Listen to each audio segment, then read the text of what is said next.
Alors la Zeekr Break, qui a un beau design, je trouve. Elle est sympathique. On connaît son tarif. Alors par contre, est-ce qu'on sait le tarif Est-ce le tarif européen ou chinois? Pas sûr de ça, je pense que c'est chinois plutôt. On apprend que son bandeau LED avant, baptisé Zeekr Stargate, est interactif et mesure 90 pouces.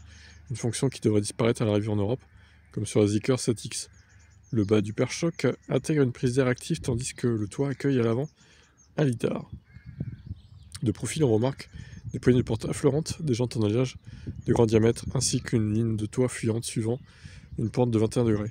À l'arrière, un autre bandeau lumineux est présent, tandis qu'on retrouve également un élan sur l'haillon venant donner un peu plus de caractère à la Zeekr 007 GT. 4,86 m de long, 1,90 m de large, 1,44 m de haut. Bon, ok, ensuite, intérieur, ok. Quel tarif? Le tarif. Il devrait bientôt arriver en Europe, mais en Chine, le constructeur a déjà présenté la gamme. En entrée de gamme, les clients ont droit à un moteur électrique situé sur le train arrière. 416 chevaux quand même. C'est une version propulsion. Sinon, 4 roues motrices, ça sera 637 chevaux. Les performances sont remarquables avec un 0 à 100 en 2 secondes 95. Pour pas dire 3 secondes quoi. Le freinage de 100 R0 est réalisé en 34 mètres grâce à des freins Brembo équipés de disques 379 mm, soit plus que ceux d'une Toyota GR Yaris. L'autonomie 75 kWh, la batterie donc LFP, et une NMC de 100 kWh.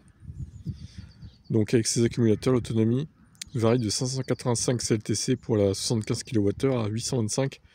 Donc en WLTP, ce serait plutôt 480 à 700 quoi, grosso modo. Ou 650 pour la plus grosse plutôt. 800 volts donc pour la batterie de 75 kWh, elle peut se recharger à 300 kW à peu près, grosso modo, un peu plus même. Et l'autre peut se charger... Ah non, 412. Ah oui, c'est vrai, 412, effectivement. Et la grosse du coup, bah encore plus, hein, 550 je dirais. Donc de 10 à 80% en 10 minutes, ok. Et 15 minutes pour le pack 100 kWh, ce qui reste très bon quand même. Hein. Alors les prix, le tarif débute à 24 469 € pour l'entrée de gamme à 75 kWh. Et l'autre, la haut de gamme, 28 000 €. Non mais, 28 000 € pour une voiture qui a 100 kWh de batterie neuve. C'est quand même hallucinant quoi. Alors je sais que là-bas ils gagnent moins bien leur vie, mais quand même, enfin, c'est fou quand même. Hein. La Zeekr 007 GT est attendue en Europe, mais son prix sur le vieux continent sera nettement plus élevé, forcément. À titre de comparaison, la Zeekr 001 est proposée en Chine à partir de 36 000 €, mais elle est commercialisée à 60 000 € en Europe. Il faut donc s'attendre à la voir débarquer la 007 GT à un tarif avoisinant les 45 000 €. Bah, ça sera à peu près équivalent à la ID7 Break, hein, très clairement. Ça sera la concurrente principale d'ailleurs. À peu de choses près, ça sera à peu près pareil. Donc il n'y aura pas de grande différence.